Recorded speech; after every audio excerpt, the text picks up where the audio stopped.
Okay, so my topic tonight is the idea of human rights in civil society. And I'm going to approach this in a sort of indirect Alistair Cook-like way, so you're just going to have to trust me that we're going to get there. Okay, we're not right away, but we are going to do a bit of serpentining around and get there. So let me start this way. I want to point out that people often fight and argue over concepts and terms. This is especially true of terms that carry a big emotive punch or oomph or wallop. So, there are just certain phrases and terms that sort of send a shiver of delight down your back just on hearing them. You need them on your side of an argument. They're like the rhetorical trump card. So let me start with, think of ideas like the rule of law, that phrase, or the word democracy.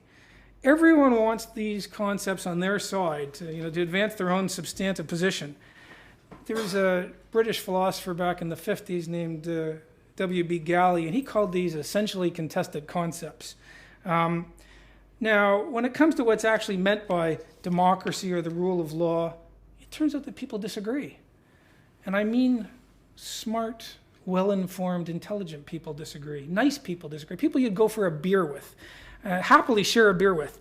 They're just as smart as you are, and they're just as well-informed. They just disagree. They disagree with your policy preferences, your first-order judgments and values. And as an aside, I think I can say that it's important to acknowledge that reality.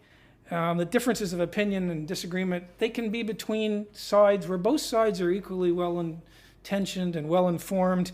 Something that maybe the ABC might pick up on occasion, that the default position doesn't have to be when you're talking about carbon dioxide taxes or republicanism or Keynesian economics, that one side of the argument, I leave you to fill that side in, is superbly well-informed and altruistic and pretty much has some sort of pipeline to God, and the other side is best understood as being motivated by some reactionary, near-on racist, and certainly stupid sentiments.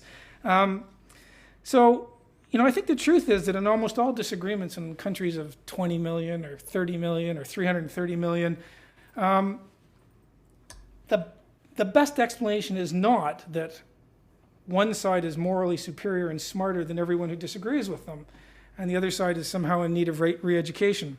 I think the truth is that as a description of the world, it's much more often the case that it's just a fact of social life that when you're living with tens of millions of other people, there are just going to be policy debates. So people disagree, and no doubt this might be linked to your upbringing or your circumstances or, I don't know, maybe even something genetic, but it's usually not linked to one side being more intelligent. And that means that sometimes you need also to argue about concepts and terms. And it's tactically advantageous to capture a word or a phrase. So take this example. I'm going to start with, let's suppose you don't have much confidence in your fellow citizens. You think, their beliefs are not so great. So let's say you don't have much confidence in the views of, the majority of the people, the plumbers, the secretaries, the teachers, even the derivatives traders.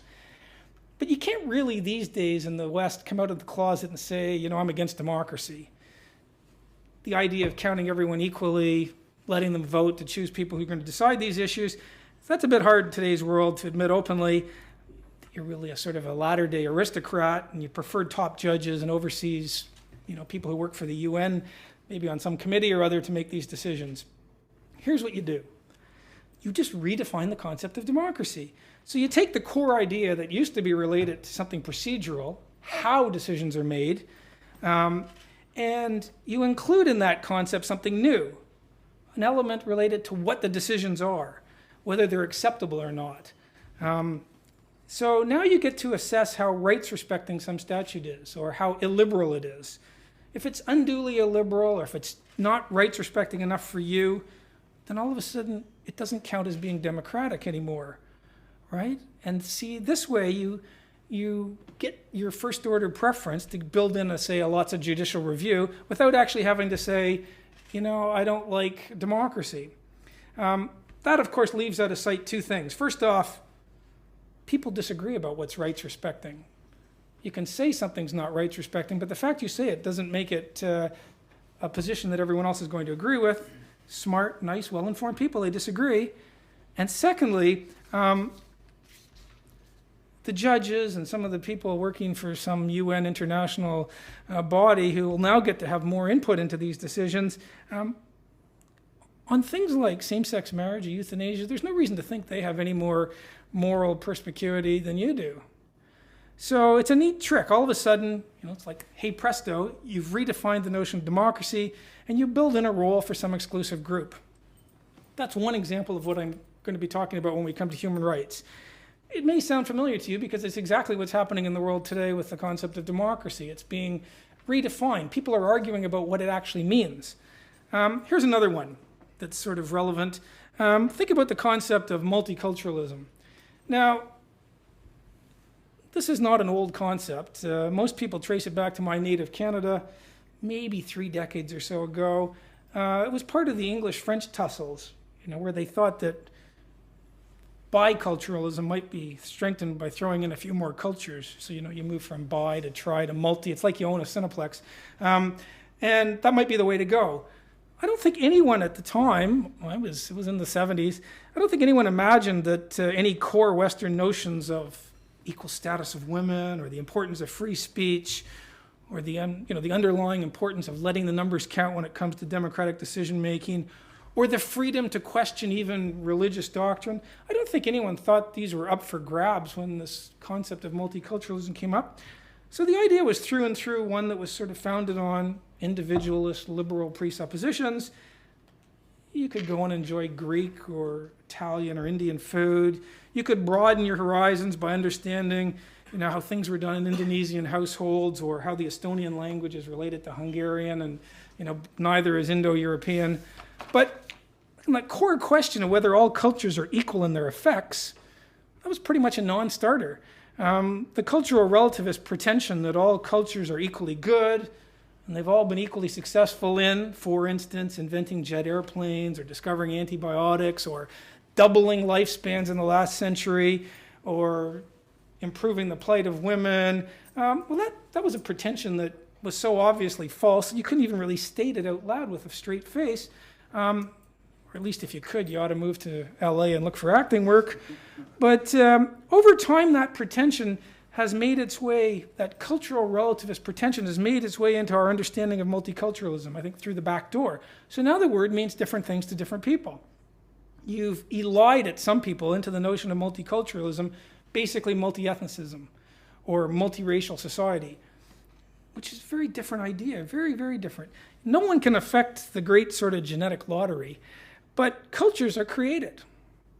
So, true, it's plain out racist to think that one race is better than another.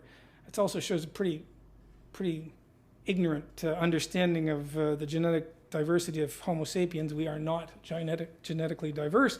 But it's not racist in any way, really, to judge some cultures as better than others on a whole host of criteria. In fact, whenever push comes to shove, even the most committed Australian multiculturalist does this. When they say, well, of course, these are things that just have to be accepted by those choosing to come to this country, things like democracy and free speech. What are they doing? Well, they're using core precepts in the Western culture to judge other cultures. That's what they're doing. And that's precisely what British Prime Minister David Cameron recently did with his speech, saying that multiculturalism had failed. He said, we need a muscular liberalism, and we need to defend core cultural values because, otherwise we're weakening our collective identity. Well, what Cameron's really saying in more blunt terms is that today's understanding of multiculturalism has moved from a tolerance of other cultures up to a point towards a tolerance of other value systems. And that just paralyzes your ability to say, look, in some ways, our Western values are better when it comes to the role of women, say. So that's one of the problems with all the debates about multiculturalism. Some people mean a rather insipid, old-fashioned notion about, keep an open mind, try other food. I don't know anyone who's against multiculturalism in that sense. Other people, when they use the term, and they hardly ever come out of the closet and actually say so openly, but they take the notion of multiculturalism and they revise it to mean a much more paralyzing sort of, who am I to judge any others on any criteria whatsoever, almost nihilistic or sophomorically, culturally relativist way of looking at the world. So you can't pass judgment on the treatment of women or child marriages or anything. And if you don't think that latter cultural relativist understanding of multiculturalism is widespread, then you really just don't have kids in the Australian education system. Because if you do, you'd say that's correct. So that's a second example, I think, for my claim that sometimes you can win a debate by capturing a word or a phrase. Now, this clarification may be useful in responding, I think, to some of the arguments that's going on in the Labour and coalition parties by people who toss around the term multiculturalism. They're doing it with sort of unrestrained abandon. And in a way, you're trying to beat people down by capturing the word, if you know what I mean. So before they can actually claim whether you are or are not a multiculturalist, I think you really just have to ask them what they mean by the term. And my bet is this: either it's going to be an incredibly bland, wholly unobjectionable understanding that nobody disagrees with, or virtually no one, or it's going to smuggle in a fairly toxic cultural relativist presupposition that they just won't actually articulate openly. They're too embarrassed. And I could make the same sort of point about, I think, the rule of law. Again, it's a contested concept, the rule of law. Everyone's in favor of the rule of law if you just ask them that way, but people have very different ideas of what the rule of law does. One of them is a fairly Spartan procedural understanding, and the other is a very sort of morally pregnant one. But I think I've said enough now. I don't know, it's a fairly circuitous way, but I am getting to this topic of human rights. And so we can start by saying that the idea of human rights does not define itself. It's an essentially contested concept. People disagree about what will and will not fall under the aegis of this amorphous label, human rights. Just as I said, just as they do about any of the enumerated rights that you might think of as human rights, say the right to free speech. When I was traveling around Australia, which I did for a couple of years, basically arguing against the Bill of Rights, and I'm a strong opponent of these instruments, and I'm happy to take questions later, but I usually start, if I had a debate with George Williams or something, I usually start by asking people in the audience who was in favor of the right to free speech. Did hundreds of these things. Never once did anyone put his or her hand up and say, I'm against the right to free speech. Not once. In Adelaide, once I was told before we started that there was a Holocaust denier in the room. Even he put his hand up in favor of the right to free speech. I waited for the day when somebody in a brown shirt and a little mustache would come in and say he's against the right to free. It never happened. It never happened. Now, on the level of this massive moral abstraction, you can create near-on uniformity. Not quite, but almost. The thing is, though, when you forswear the moral abstractions, let's stay with the right to free speech. If you ask people not whether they're in favor of free speech, but you say, what do you think about tobacco advertising on billboards outside of schools? You in favor of that? Or what do you think about unlimited campaign finance rules that allow billionaires to buy as much TV time as they want to influence elections? Or what do you think about defamation laws that put, a lot of weight on reputational concerns and so, limit what you can say? Or speech that, people who have thin skins can label as hateful and therefore limit what you can say. When you ask those kind of questions, you get a lot of disagreement. People disagree on all of those issues. And the people who are disagreeing with you aren't stupid and they aren't dumb and they're just as educated as you are. All sides have smart, well-informed people on those issues. So up in the Olympian heights of moral abstractions, where all you do is talk about the right to free speech, preferably with a nice sort of misty look in your eye and a warm feeling down your spine, disagreement gets glossed over, it gets finessed. You almost can achieve near-on universal agreement. But down in the sort of quagmire of day-to-day social policy line drawing, you never get that sort of consensus, not ever. So if you take nothing else away from tonight's talk, take this. The language of human rights can achieve a sort of bogus consensus because it deals in moral abstractions that are so abstract and so couched in emotively appealing connotations and generalizations that just about everyone can sign up to it. In fact, that's the power of the language of human rights. But underneath that, or below that finessing abstraction, that very abstract notion, you have to realize that what actions you or someone else think are or are not on the side of human rights is not something that defines itself. It's contestable, it's contested. It's debatable, it's debated. Every day, all the time. And just because somebody stands up and proclaims himself to be on the side of human rights, it just doesn't follow necessarily that other people, having heard that person's view, are going to agree with them. It doesn't follow that you're just going to say, oh, okay, well, you say you're on the side of human rights, so you must be. Just about all of us think we're on the side of human rights. So one of the great tricks, I think, I'd call it a fallacy even, of many of the people who were campaigning for a Bill of Rights in this country, a statutory one, is their main tactic was to stand up and say, don't you want your rights protected? Full stop. Again and again and again and again. As if Australians don't right now have more scope to speak their minds than Canadians do. Canada has an amazingly potent Bill of Rights. Australia doesn't. No national Bill of Rights at all. But when it comes to what you can actually say today in Australia as regards campaign finance issues or issues related to hate speech restrictions or defamation, you have more scope to speak your mind in Australia today than Canadians do. They have the Bill of Rights, we don't. You never hear that from Bill of Rights advocates, or at least not many. Or it's as if in any political system known to man, you or anyone else can be on the winning side of every issue. Like, do you really think you can be on the winning side of same-sex marriage, euthanasia, cross-examining rape complainants, you name it? Can you be on the winning side of every issue? All of your first-order moral and political preference, you're going to live with 330 million people or 35 or 60, and you're going to be on the winning side of every issue.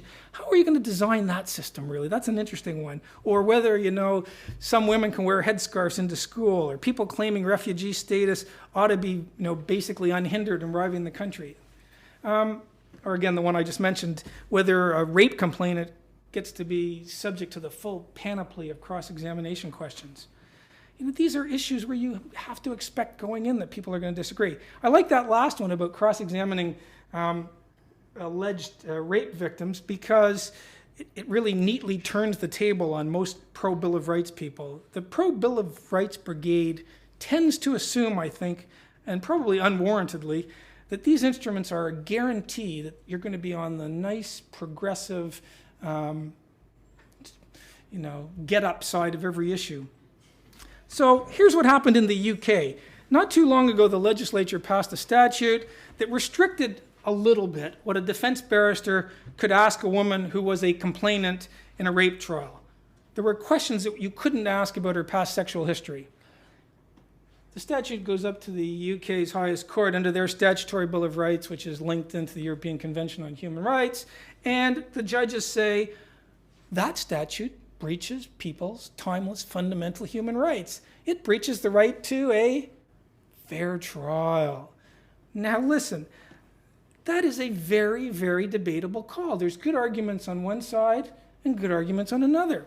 But it doesn't seem to me that the side that yells, I'm in favor of human rights the loudest, has necessarily got the most persuasive argument on that one. The real issue is, which institution do you want making these line-drawing decisions? Do you want the elected parliament to be doing it, or the unelected judiciary? Because you got to remember, when you buy a Bill of Rights, all you're really buying are the views of the judges. That's it. And it's not even that, really. I love saying this. You're buying the view of the majority of judges. Because when judges decide cases, including human rights cases, including issues related to free speech or freedom of religion, here's the decision-making rule in the High Court or the U.S. Supreme Court or the Canadian Supreme Court. Here's the decision-making rule. 5 judicial votes beat 4. 4 judicial votes in the High Court beats 3. That's the decision-making rule. You can't have any other rule. You can't say, go with the judgment that's the morally best judgment, because people disagree about that. So even if you find yourself in a situation where 3 of the judgments seem to you to be the most morally wonderful judgments, they've got references to John Stuart Mill and maybe the International Covenant on Civil and Political Rights, and the other majority judgments seem like they were thrown together. They're callow, probably the law students clerking for them wrote them. It doesn't matter. You need a procedural rule, and the procedural rule is count heads. The only difference between that and voting for the legislature and letting them to decide, well, the size of the franchise is slightly different, right? And that's not my point, but it's been made again and again and again. So I think you have to think about that. I think the least bad option myself, it's not perfect. And one of the problems is that people think that if you're against the Bill of Rights, you think the legislature and voting and democracy are perfect. They're not. I mean, nobody could think that. We could have a nice evening, probably 2 or 3 evenings, sitting around pointing out the flaws with the voting system here, gerrymandering in the U.S., campaign finance, it goes on and on. There's loads of flaws. But I'm very Churchillian in this. You know, democracy is the worst way of deciding these issues, except for basically everything else. No, except for everything else. So it's the least bad system going. An American conservative commentator once said, it's a much better way of deciding things. He'd rather take the first 200 names out of the Boston phone book than let the Harvard University professors decide things. And I think there's something to that too. But I see democracy then as the least bad system going. And in terms of resolving these debates, it does a very good job, because you know going in that if you lose and you work hard, one day you might prevail. So the obverse, I think, of much of what I said is that you can't, or you shouldn't anyway, argue for a Bill of Rights, or you shouldn't think about human rights in terms that amount to just basically standing up and asking, don't you want your rights protected? Which you hear again and again. Yes, you do. Of course you want them. Almost all of us do. But that's not really the question, because you and I and he and she and that group over there, we're going to disagree about which actions count as upholding rights. So you can't just assume that your take on when prisoners ought to be allowed to vote, or your take on when speech that some group in society sees as hateful ought to be suppressed. You can't just assume that your take is somehow by definition the rights-respecting one. It's no more the case that some top judge who was previously a commercial barrister on a couple million a year, or some bureaucrat who's been appointed to head some human rights commission who likes to speak out on contested social policy issues, no more than their view is self-evidently correct is your view somehow self-evidently correct. I mean, you think your view on same-sex marriage is, they think theirs is, the person over there who disagrees with you thinks his view is the rights-respecting one on euthanasia, on abortion, on headscarves in school, on cross-examining rape complainants. Anything you can talk about under the aegis or ambit of human rights is basically going to fall into that sort of contested category. And as I said, you then need a procedural rule that's going to allow you to resolve these differences. It can't be resolved by whoever gets to shout the loudest that they have an attachment to human rights in the abstract. At least I wouldn't want that to be the case. And as I said, you can't resolve it by having some sort of Spike Lee do the right thing test, because again, people don't agree about the right thing. So it's not like science in that sense, where even when people disagree on first-order issues, they agree about second-order ways of resolving it. They appeal to the external causal world. They have a double-blind drug trial. Even if you find yourself, even if you encounter, say, some, anti-foundationalist, deconstructionist, postmodernist English professor at one of our universities here who says, and this is not the most ridiculous thing coming out of our universities, that gravity is a social construct, and that really it's related to how men have oppressed women, or the rich have oppressed the poor, or whatever. In those sort of debates, you can walk the person up to your 8th floor window, you can open the window, and you can say, go ahead and jump. If it's a social construct, show us. They never jump, because the fact is that they believe that gravity is something that's externally imposed on us. It's a mind-independent feature of the world. Now, when it comes to the sorts of debates about same-sex marriage, you think, there's no test like that. So you need a procedural test, as I said. And one of the things I mentioned today at lunch is that one of the disappointments I'm having with some of the cases coming out of the High Court of late, the prisoner voting case Roach or the electoral rolls case Roe, is that our judges are, the majority of them, a bare majority, are starting, I think, to forget what their role is in society, in a democratic society. At any rate, I talked about that this morning. I'm going to move on, but perhaps what I should do before I sort of move towards finishing, it's probably worth taking a step back from the concept of human rights for a second and just to say a word or two about rights themselves, because I do the basic introductory jurisprudence course at the University of Queensland Law School, and you tend to have to start because all the students talk about rights, and they've been brought up their whole life, they talk about rights. But when you actually take this group, and at the University of Queensland, we basically get the brightest kids in Queensland, the med school and the law school. For some reason, parents want their kids in one of those or the other. And remember, like, I'm teaching people in Queensland. Not only are Queenslanders harder working than New South Welshmen, like, they're smarter too. So when you realize that, you've got a group of pretty intelligent people in front of you, and when you say to them, what's a right? What are rights? They have a really hard time answering. Eventually you might get out from them that rights are entitlements, or they're guarantees, or they're protections, or they're immunities. What you almost never get, virtually never, is someone who tells you that, look, analytically speaking, a right amounts to an others must claim. So if I have a right to free speech, then other people must let me speak. Similarly, if I have a right to be free from unreasonable searches, then someone must avoid unreasonably searching my property. And so rights, analytically speaking, can be seen as others must claims, and they are correlated or linked to duties. A duty is an I must claim. If I have a duty, I must do something, and if I have a right, others must, and they are linked together. So my duty to visit my grandmother in the hospital, my sick grandmother, that's an I must claim. So her right, others must, is correlated or linked to my duty. Now, whenever there are rights, there are correlated duties. There have to be. You can't have one without the other. Well, actually, in some weird circumstances, you can actually have rights without duties. They're very rare. So for instance, somebody might say, this is very rare, but you might say, look, I have a duty not to cut down that 2,000-year-old tree. And it would be odd to think the tree has a right. Mind you, in the Green Party, I don't say that that's a 100% thing, but basically, rights and duties are linked together. And here's the thing.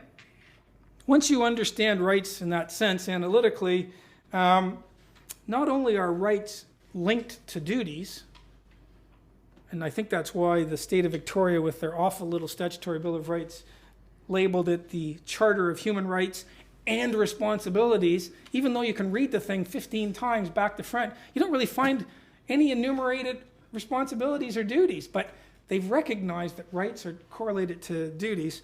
But not only are rights and duties linked together, both of them are tied together by the concept of rules. So any right you care to mention, I don't care, pick one. The right to free speech, I have a right to free speech. You can translate any right into the language of rules. There is a rule that says you must let that person speak. As I said, she has the right to free speech becomes, there is a rule that allows her to speak her mind in the following circumstances. You can do it for any right. You can turn it into a rule.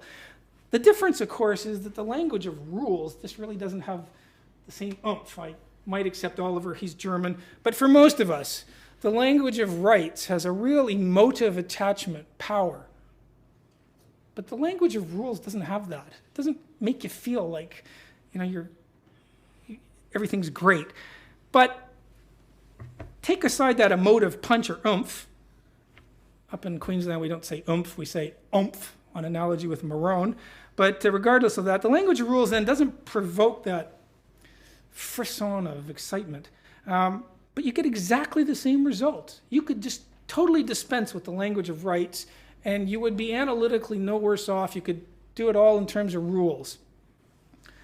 So once you see that rights, broadly speaking, once you see that you can think of them in terms of rules, you can see that there's two sorts of rights.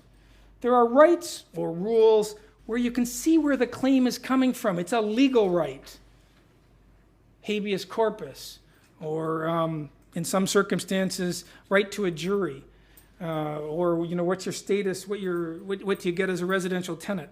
And if someone says, well, where do those rights come from? You don't have to agree with them, but you know where they come from. They either come from a statute or a series of cases from the judge. The source is obvious. Those are legal rights. In other circumstances, though, it's pretty evident almost immediately that we're not talking about legal rights. We're talking about non-legal or moral rights. So when people say everyone has the right to free speech in China, they are not making a legal claim because factually that's clearly wrong. It is clearly wrong. I said that once and a Chinese girl walked out of class. But I mean, come on. Even if you translate it to Burma or somewhere, or Myanmar. So however laudable the sentiment might be, on the factual level, it's just not true. So you're not making a legal claim there, you're making a moral claim. There ought to be free speech in China. Now, moral claims, and whether they actually exist or not, those are highly contestable. It's not like you're talking about a statute and everyone can go and look it up and read it. Whether you like it or not, there it is. Its content is, around the edges maybe fuzzy, but basically not debatable. When it comes to moral claims, highly debatable. And one of the things that human rights does is it elides together the world of legal rights and non-legal rights and moral rights. So think about that then and realize, as I said, that once you blur this division between legal rules and entitlements and moral rules and entitlements, you're right in the middle of the language of human rights. And often it's being used to make a moral assertion that people ought to have the scope to speak their minds in China. Other times, though, you're making the claim right at the intersection of law and morality. And these are the ones that typically gloss over the highly contestable nature of moral claims. So leave, making a claim about the right to speak your mind in China and park yourself in a nice liberal democracy, maybe here, and start making claims about there being rights to or rules laying down who can marry whom, or when the lives of fetuses can and cannot be ended, or all the sorts of divisive issues that are, highly debatable in Western nations right now. Nations that are clearly the most free, the most liberal, and the most desirable ones to live in on the planet today. And the arguments go on incessantly. So the idea in the language of human rights, it tends to finesse those disagreements, and it helps those making rather more specific but disguised claims. It helps them to position themselves as though they were speaking, from on high, on the mount, as it were, with some sort of pipeline to God, as if they had some pipeline to God. So when they make pronouncements on these highly debatable, highly contested issues, they've got a little bit more rhetorical, tactical advantage. I think if you translated a human rights claim into this sort of form, if you said, look, I think there's a moral rule mandating that my position on same-sex marriage and euthanasia and cross-examining rape complainants is the correct one, and that it ought to be made legally enforceable because it's me making the claim. And Lord knows, I have exceptionally refined moral sentiments, and I've got world-renowned moral perspicacity and perspicuity. And you might find that if you put it in that form, you're not going to cow too many people. And that would be true, I think, even if the speaker were some renowned human rights barrister in London, or a human rights commissioner, or someone working for an NGO, even Amnesty International, which I know some of you know last month paid £860,000 payoff to its two top people. That's 4% of its yearly donations. Next time you give money to Amnesty International, remember that. So the philosopher and social reformer and utilitarian Jeremy Bentham, and he was very much a man of the political left, he got at this idea of how the language of human rights can work in a devastating way way back 2 centuries ago. He was critiquing the French Declaration of the Rights of Man, which is the oldest national Bill of Rights. It's older than the American Bill of Rights. There's a couple of states, Virginia, North Carolina, that have older bills of rights, but in terms of countries, the French one's the oldest. And Bentham basically went through all of the claims in the Bill of Rights to show that it's really eliding a moral ought claim and a factual is claim. So he starts with the very first thing, all men are created equal. And Bentham, who usually writes terribly, was at his best. That and a couple other times. He doesn't normally write very well. Very smart guy, but didn't write well. And Bentham goes, all men are created equal. Really? In what sense? He goes, is the illegitimate daughter of my char lady facing the same life prospects as the oldest son of the Earl of, Hampshire? No. He said, no one can think that. What you can think, and what you should think, is that we ought to be working towards a society where there's much more equal opportunity and where people are seen as equal before the law. But you can't really mean that people are born equal. What the language of human rights sometimes does is to align these two ideas, the is and the desired future ought. And it's that elision that can cause the problems. Bentham put it like this. He said, hunger is not bread. It's fantastic. So your oughts don't somehow magically become ises just by saying it. Such as that everyone has the right to free speech. It doesn't become true just because you say it. You have to actually do something about it.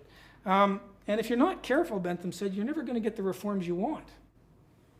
So the idea of human rights can be potent and powerful and a clear force for good, or it can be obscure. It can, undermine clear thinking. It can impede needed reforms, and it can definitely constrain democratic decision-making in favor of a sort of aristocratic decision-making where you take the lords of yesterday and you replace them with this judicial elite, or this elite that works for United Nations bodies.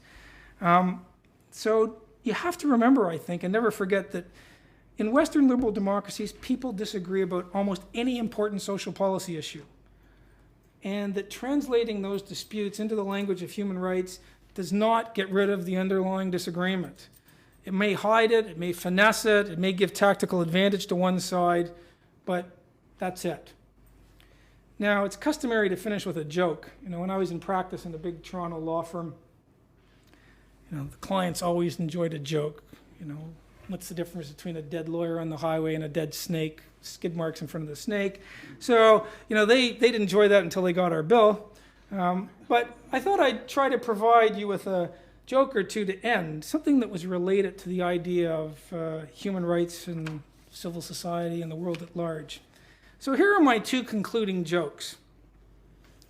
The first one's known as the United Nations Human Rights Council, or UNHRC, which is the successor to the United Nations Commission on Human Rights, or UNCHR. The earlier commission was considered to be, and this isn't me speaking, but even the UN, it was considered to be so biased, so ineffective, so politicized, so awful that it was disbanded. And they put in place the council, the UNHRC.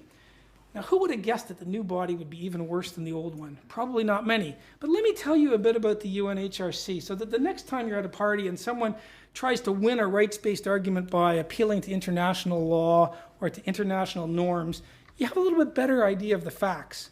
So this is the United Nations Human Rights Council that includes, Cuba, Saudi Arabia, China, all places I'm pretty sure you'll agree whose views on the rights of women, say, or minority religions, or where to drive tanks into crowds and when, or put opposition politicians into psychiatric wards, or, all the sorts of views where you'd be very keen to take them seriously. Did I mention that on this UNHRC, Libya was a member until last week? But I think by day 3 of bombing its own citizens, even the UNHRC had had enough and it's no longer on. But it's this UNHRC that seemingly protects, or at least it has never done anything about or even criticized, Burma, China, Sri Lanka, Zimbabwe. It's true that this new organization has passed 12 resolutions. 3 of them were non-condemnatory about Sudan. When Sudan was having the problems with Darfur, in other words, a lot of people were being killed, they passed 3 resolutions, didn't criticize Sudan, but they passed the resolutions. The other 9 resolutions that the UNHRC has passed have been very condemnatory, very, very condemning, all 9 of them. And here's the remarkable thing, all 9 are about the same country. So in the entire world of human rights abuses, they've focused in on one country. Now, which country in the world has such awful human rights tendencies that it alone receives the only censure from the world's top human rights body? It's got to be a dictatorship with tens of thousands of deaths on its hand, maybe Iran or Myanmar or Zimbabwe or Syria. Well, no.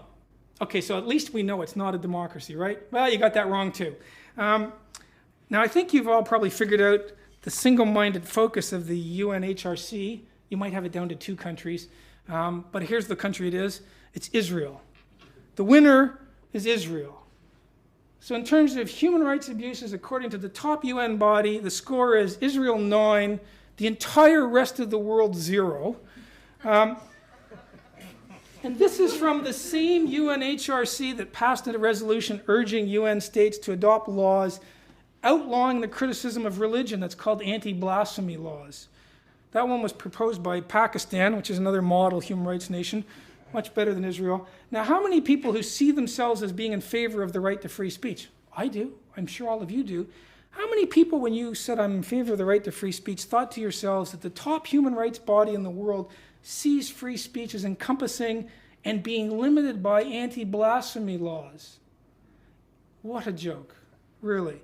My second joke comes from my native Canada. It's my last one. Now, I'm going to assume you know something about the Mark Steyn saga, and I'm going to skip over that.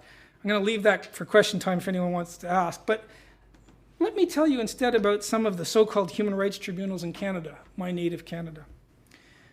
Now, the names Human Rights Tribunal are a bit Orwellian. They're a bit of an inversion of reality because, you see, the complainants who allege that their human rights have been infringed, they don't pay anything. They can get money back, but all of their costs are picked up by the taxpayer. But the person against whom the complaint is made has to pay all of his or her or their costs.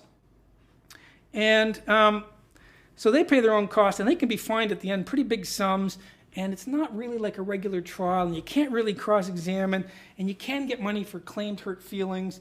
You can even get money if the statements that the person made were factually true, as in Mark Steyn thing. It doesn't matter. So consider this case. It's about a man named Guy Earle in the province of British Columbia, which is the one that has Vancouver in the far west of Canada.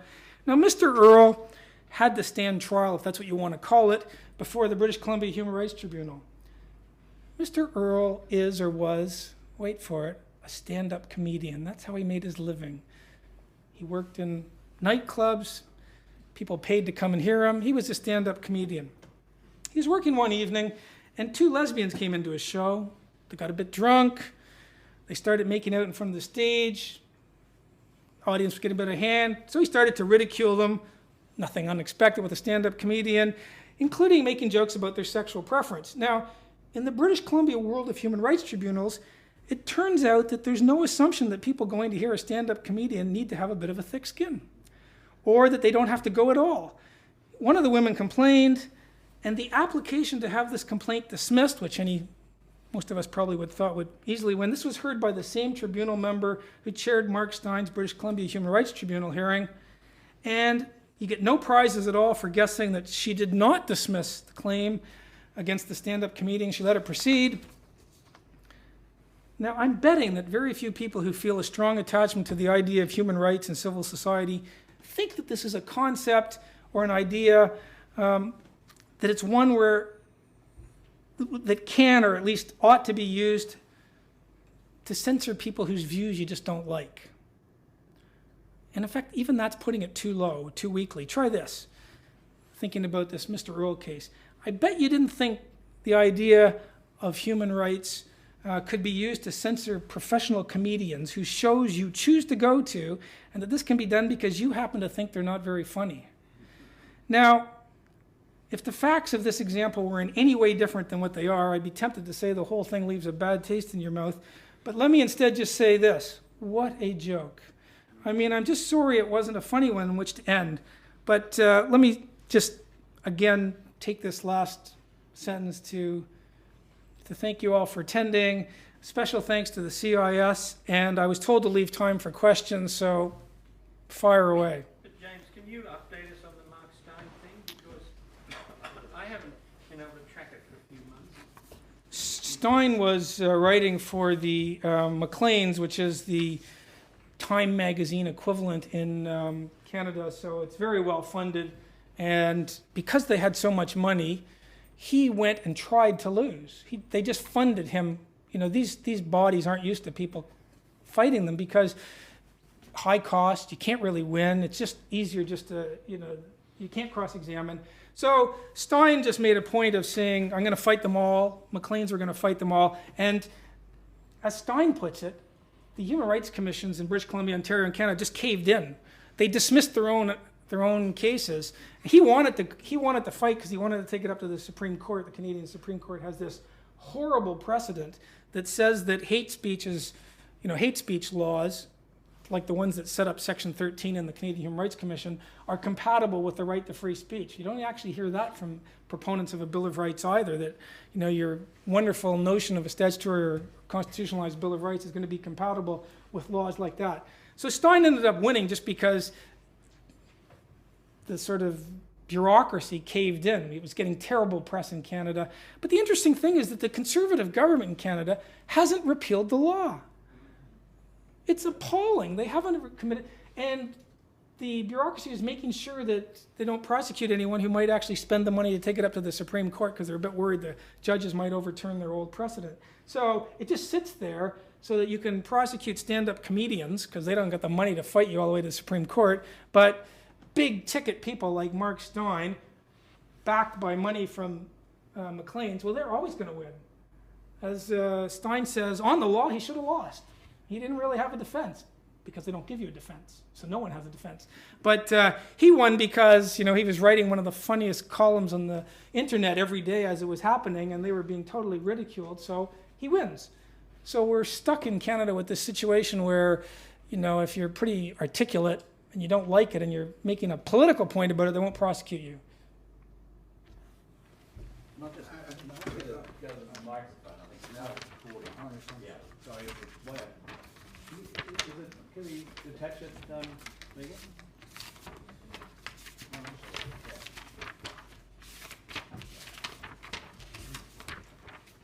An interesting case which illustrates the power of these organisations is a case of, can you hear now? Yeah. Is a case of Ezra Levant, who was editor of a fairly successful conservative paper called the Western Standard, and he also fought one of these bodies. And I'm not sure whether he won or lost, but the point is that he had to spend so much money that he had to close down the paper.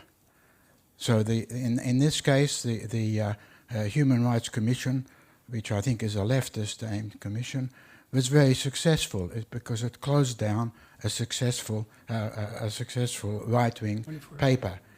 So Ezra Levant is a case where not quite as visible as Mark Stein, but so he does suffer. He suffers a lot of financial loss, and this is also, of course, taken notice of by everyone else in Canada who wants to promote free speech, because they know that unless they have very, very deep pockets, they are sacrificing their livelihoods. Yeah, I don't really have much to say except that on Mark Stein's website, he's always raising money for people like Ezra and other people who the Human Rights Commissions are prosecuting. There was another one about a restaurant owner. I can't remember the facts of that one, but it just seems bizarre to me. Thank you. Hi. I had a bit of a slack day at work today, so I was actually reading up on Rory Leichman. I don't know if you heard of him. He's a professor at, I think, the University of Western Ontario. I think he's kind of more or less one of your opposite numbers, actually. I think he's a professor of law. And he was going on about talking about what happens in the courts. Now, we seem to think, and Ezra was rather naively was saying, well, okay, when all these cases come to a court, a real court with a real judge, justice will be done. But of course, that isn't the case. In Canada now, even the Supreme Court is highly politicized. And he's written a whole book, I think it's called Against Judicial Activism, and it's just a whole stream of these ridiculous judgments from actual real courts, not the sort of the kangaroo courts of the human rights commissions or human rights tribunals. So really there is no sort of refuge against the insanity, because normally you'd think you could go to the real court, a real judge, where you've got where truth is, say, a proper defence, and in fact you don't, because these judges have actually admitted that what they said was against the law, but they say the law has to change, and they just issue an instruction to the provincial or federal parliament to actually change the law to suit their interpretation of it.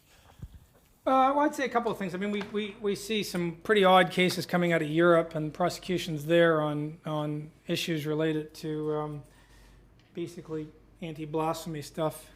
I think the point is that if you go down the road of having a constitutionalized Bill of Rights that takes very amorphous, emotively attractive generalizations and say, I want you 7 or 9 unelected ex-lawyers to decide these issues, well, you can't really complain that they're making politicized decisions, because that's what the whole game is. I mean, you know going in, if you support a Bill of Rights, that your judges are going to be making politicized decisions. So I guess, and I never defend judges, but I'll play devil's advocate. If you're appointed to the bench and somebody presents you with a Bill of Rights, you got to do something. You can't say, look, I really object to these instruments, I'm not going to decide the case. You are being forced to decide, what are the limits of hate speech? What does marriage really mean? Does it, heterosexual, or are we going to extend the concept to mean homosexual? So in a way, I guess some of the better defenders of judicial power say, look, not their fault, which of course is a good reason not to have a Bill of Rights if you're going to go down that road. Now, of course, I'm being too generous to the judges, because although in a sense they have to decide the case, they do not have to adopt the sorts of interpretations they are adopting in the European Court of Human Rights, which are basically lunacy, or these living tree approaches to the Constitution, where you don't pay any attention to the original understanding or the original intentions. You really you treat the words as sort of empty vessels that you can stuff full of your favored, you usually make reference to changing social values, and you say, look, I'm a judge, I've been a top commercial barrister, so if anyone knows what social values are in Australia, it's got to be me, Yeah, I might be driving a Mercedes and a Porsche, but I got my finger on the pulse of the Australian social attitudes, and so I tell you that the answer is X. It's very far-fetched. So yes, you can make a defense of the judges, sort of, but it's not as strong as you think. But you're just safer not to have one. There's a big difference between interpreting some contractual provision. Judges tend to be incredibly black letter. Michael Kirby was a very down the road, what do the words mean when it came to interpreting contracts? But, move the context to something where you're talking about a couple of UN treaties, maybe some public law issue, where, all of a sudden the actual words in the document, well, not really constraining. What's constraining is achieving rights-respecting outcomes. And we just gloss over the fact that people don't agree about those. Yes, taking into a slightly different perspective, what a lot of the questions and answers have pointed out, particularly with the Stein case, is that ultimately, if you've got enough time or enough money, or you can get a campaign started, what you're faced with is a battle with the bureaucracy. So you're not even facing judges, you're facing bureaucrats. Does that raise the question of, should we be asking questions about a Bill of Rights, sort of rights-bearing individuals, or should we be asking a question about a bill of basic restraints on government and government interventions? Well, Australia is the only main democracy without a national Bill of Rights. So I accept that that's unusual. What most people don't realize is that within the living lifespan of people in this room, at the end of the Second World War, there were 2 Bills of Rights, America's and France's. France's was not justiciable, so 1 really. And so you could describe the last 30 years, if you wanted to, as the triumph of American constitutionalism, with hyper-powerful judges interpreting a set of natural law or moral entitlements. And the thing is, the Americans have 200 years of thinking about how you want to interpret those claims. So you get originalists, you get Scalia, who actually, and you get Thomas and Roberts. But if you leave the US, any country with a Bill of Rights, they don't really pay any attention to original intentions. Now in Australia, we don't have a Bill of Rights at the national level, and I'm still sort of hoping they get rid of it in Victoria. I think they have as much mandate to get rid of it as they had to bring it in, to be totally honest, which is none, but what the heck. But outside of Victoria, we haven't got one. And it does influence the way judges go about doing their jobs.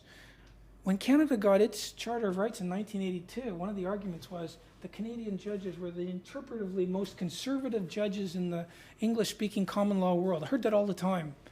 You know, today they're just unbelievably not interpretively conservative.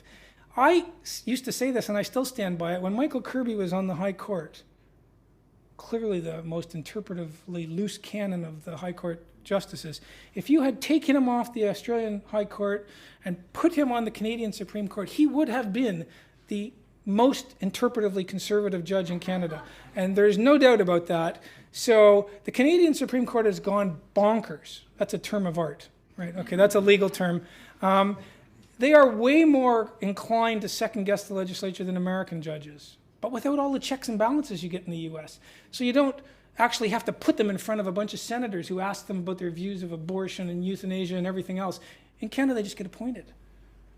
And usually, you know, for 40 years by liberals. So, you know, Americans look up at Canada, they go, your judges are so apolitical. No, they've all been appointed by the same political party. It gives the illusion of, you know, disinterest. And again, the other thing people don't realize about Canada is that constitutionally, the judges from all of the provinces, all the top judges are appointed by the centre. So in Australia and the US, Queensland judges are appointed by the Queensland government, Texan judges are appointed by Texas. In Canada, Alberta is like the Texas of the US. The top judges in Alberta are all sort of left-wing liberal judges. The Liberal Party in Canada is left-wing. I don't even know how they found them in Alberta. Like, there probably only are 4 of them. But because the centre was appointing the judges, you get this sort of uniformity of outlook. And so when you look at it quickly, you think, oh, they're very apolitical. Not apolitical. They've all been appointed by the same people. So it's a bit misleading, Canada, in that sense. I think he actually covered off my question somewhere in the middle of that multi-part answer. However, I will just put it again just to be devil's advocate. Now, wouldn't you be able to somehow make this Bill of Rights a positive thing on the other side? Could you, for instance, say use it to stop people from pulling down billboards they object to and doing silly actions like that in the name of everybody has the right to feel unthreatened in their community because you don't like seeing the word sex on a billboard? So this is counterfactual for me then, right? I'm just saying, so you mentioned that it wasn't that these bills of rights were generally enforced in a certain direction. Yeah. Well, again, you don't know going in what the line drawing outcomes are going to be. So I don't think when Canadians signed up to the Charter, and of course when I say signed up, there was actually no referendum in Canada on a Charter. There was no election on a Charter of Rights. There wasn't even a provincial election, right? Trudeau ran on the price of gas and knocked off Joe Clark and brought in a Bill of Rights. So no one's ever asked Canadians. I was there. To this day, no one's ever been asked. And I'm sure that there are people in Australia who wish they could get a Bill of Rights in without actually asking anybody. But leave that aside. You don't know what the outcome's going to be. So you know that you're going to have say an enumerated entitlement that says the right to free speech. But what you don't know is that a few years after the Canadian Charter comes in, they're going to firstly decide in a big case, RGR tobacco or something, that you could have billboards advertising tobacco near schools. Because a lot of people who like the right to free speech don't want tobacco advertising near schools. But, you know, the right to free speech, what does that tell you about? If someone says, you know, where do you draw the line with tobacco advertising? I think you could all sit around in circles, you could hold hands, somebody could pull out a guitar and play Kumbaya. You could chant right to free speech, but it's not going to give you an answer, right? You're making a first order policy decision, and the fact that you chant the word right to free speech doesn't tell you. And so the Canadian judges, 5-4, first decided, yeah, you can advertise outside schools, and that was 15. They had that for about 15 years, and then recently they changed their mind. The words haven't changed. You know, that's the thing. So you can say, well, wouldn't a Bill of Rights protect our rights? Well, what it'll do is it'll give you outcomes that align with the majority of the judges at the time, and they're possibly going to change in future depending on who gets appointed to the court. And what a lot of people do is they assume that a Bill of Rights is going to deliver their views on what rights are. It's going to deliver your view. Now, if you make the calculation, and sometimes this can be a, you know, tactically astute one, if you make the calculation that I'm more likely to get my first order preferences satisfied by the views of ex-lawyer judges than I am by elected politicians. And for some people that is clearly true. I mean, unless you think that on average lawyers' worldview meshes perfectly with the rest of Australia's worldview, and I don't think that, but unless you think that, then you might well say to yourself, look, I can get more of my first order policy preferences, not all of them, but I get more of them satisfied by going with, ex-Bay Street, ex-barrister lawyers. And that's probably right. Their views on a whole host of social policy issues are going to differ from the ones that are going to come out of Parliament. But even if you think that, here's the problem for you. If you don't like what the judges do, you can't really do anything about it. If you don't like what the politicians do on work choices, you can vote them out. I just had a question. I wanted to know whether you thought that the whole approach to human rights was counterproductive, or alternatively you were in favour of human rights, but you just thought ethical issues from a human rights perspective should be approached by Parliament rather than the judiciary. I've got a bit of a pit in my stomach because I was sort of hoping that it was clear. Everyone's in favor of human rights, right? Everybody, because it is such a broad, amorphous concept that it fits enough that we can all say it. So of course I'm in favor of human rights. Everybody is, as I said, maybe the odd brown-shirted, mustachioed person notwithstanding. The problem is that doesn't tell us anything. The problem is that you can say you're in favor of the right to free speech, and yet you and I can have a big argument about headscarves in schools, or we can have a big argument about same-sex marriage, or we can have a big argument about refugees. We're both in favor of human rights. So the problem is the language isn't resolving any of the disputes, it's just finessing them. And so one side of the argument tries to capture the language. So, you actually get people basically thinking that if you don't agree with me on human rights, you see it in the universities all the time, get up. They sort of think that unless you're sort of a nice, mild, center-left political perspective, you don't believe in human rights. It's ridiculous. It's ridiculous. People disagree, and there's no obvious way to resolve that, other than having some procedural rule. But I am in favor of human rights, but it doesn't mean that you and I are going to agree. I suppose some people would argue that, say, the international instruments, it might have been better off for the world not to actually have produced these and just allow individuals themselves to actually conclude. Well, as I said at lunch, look, when you talk international law, you have to be careful, right? On the one hand, there's international law that comes out of treaties, right? Now, some treaties are incredibly specific, and countries argue about every comma, like GATT and the WTO. I haven't got a problem with that kind of international. It's fantastic. Every country has a veto on GATT. Even everyone argues about it because you're held to account for every comma.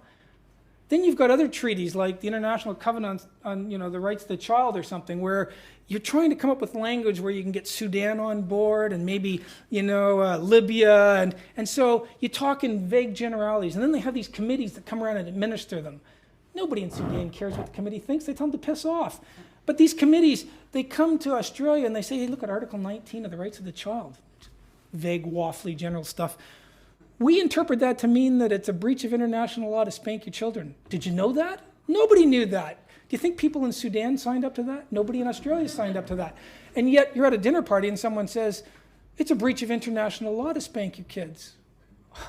Now, that sort of international law is highly suspect, but it gets even worse than that, because aside from treaty-based international law, you've got international law that's not actually a function of anything anyone signs up to. It's sort of the non-explicit part of international law, and they have these people called publicists, and these publicists look at state practice, and they infer what states are doing. And based on that, they come up with a sort of a common law of international law, right? Now, you can't even be a publicist, seriously, unless you're perceived to buy into the whole international law project. So if you're skeptical of the benefits of international, you can never be a publicist.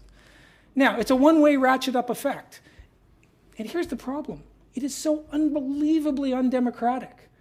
It makes the European Union look good, and that is almost impossible to do, right? It is unbelievably undemocratic. So when people talk about international law, you just stop them and say, what do you mean by that? And to what extent is any of this compatible with actually giving people a vote? And it's even better if you're talking to someone from the political left, because let's face it, democracy is a creature of the political left. They're the ones who are fighting for plumbers and carpenters and secretaries to have a say. And yet, and I don't like to throw the labels around too loosely because there's a whole bunch of components to the political left, just as there is to the political right. But there's the political left where democracy is still a big thing, the Bob card, the union side, and then there's the sort of, I might as well be disparaging because I'm about to have a drink, the sort of Chardonnay-sipping Melbourne lawyer part of the left, and it's not clear to me that that sort of crowd has much concern at all for democratic decision-making. Julian Burnside. I mentioned no names. I mentioned no names. Okay, one last quick one, please, Adam. Just a quick one. It's my understanding that the people that argue for bills of rights don't normally argue for a right to private property. They argue for other things. I'm just wondering if that's a right also that we should avoid, that should not be codified, especially in view of the erosion of private property that we're seeing over the past, say, 50 years. Well, it's certainly true that since the American Bill of Rights stands out because its language is very old and it goes back 200 plus years, and almost, well, all the other bills of rights except for the French one are post-World War II, and they all sound, so you read the Canadian Charter and you read the Victorian Charter and you read the South African, but they sound sort of the same, and they link into the International Covenant on Civil Political Rights. And it's true, you know, you're going to look long and hard to find a right to private property. So, I mean, I agree with that side of it. Sorry, but what was the follow-up part of that? Just whether it's advisable in your view to codify a right to private property. Say we could have a Bill of Rights with one right, and it just said, you know, we have a right to private property. Would that be a bad thing? Wouldn't Would be that be my dangerous? pick. It would not be my pick. I mean, I don't like codifying that. If you forced me at gunpoint to have one right, then the one I would pick would be American First Amendment to free speech jurisprudence, where, I mean, the Americans give more protection to free speech than anywhere. It doesn't translate onto university campuses because people self-censor there. You got more scope to speak your mind here than you do on a campus in the U.S. But that's not a legal limit. That's just that they self-censor themselves. But, you know, I don't like judges deciding these things. But if I had to pick one right, I'd pick the right to free speech, and I'd say you must just adopt all of the American jurisprudence on the entire question because there's way more scope to speak your mind. Australia pretty much comes second. We haven't got a Bill of Rights, but there's more scope to speak your mind here than there is in Canada or the UK or New Zealand. So we do pretty well. Not as well as the Americans on that one, but I mean, that's a contestable thing. There's lots of people I like who would put way more limits on free speech than I would. Well, regrettably, since he wants a drink, we're going to have to stop. I never used the singular. I don't think I ever used the singular. But well, thank you very much, Jim, and thanks for coming down. This is a topic that's you've been fighting for the years you've been in Australia, which is like 6, I think, and sort of comparing Australia and the rest of the world.